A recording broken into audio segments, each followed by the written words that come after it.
X ray અને MRI નો report normal હોવા છતાં અમુક લોકોને પીઠ કે પછી કમરનો દુખાવો કોઈ પણ દવાથી કેમ નથી મટતો? કારણ કે આ દુખાવો હાડકાઓનો નહીં પરંતુ મનનો છે. વિચારો, ઘરનો એ મોભી કે પછી જવાબદાર પુરુષ જેના પર આખા ઘરનું આર્થિક ટેન્શન હોય છે. હોમિયોપેથી મુજબ જ્યારે કોઈ પણ વ્યક્તિ સતત જવાબદારીઓનો અસહ્ય બોજ કે પછી આર્થિક ડર અનુભવે છે અને અંદરથી સપોર્ટ ન મળવાની લાગણીનો અનુભવ કરે છે, ત્યારે આ તેનો આર્થિક તેમજ માનસિક બોજ સીધી તેની કરોડરજ્જુ પર પડે છે.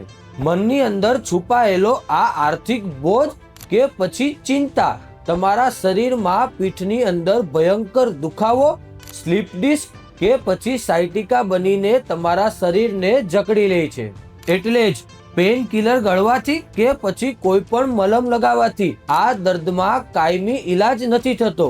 તે માત્ર તમારી નસોને શૂન્ય કરી દે છે. આનો સાચો ઉપાય હોમિયોપેથીમાં છે, કારણ કે હોમિયોપેથી માત્ર મણકાની જ નહીં પરંતુ તમારા મનની અંદર રહેલા બોજ અને ચિંતાની જળમૂળથી સારવાર કરે છે.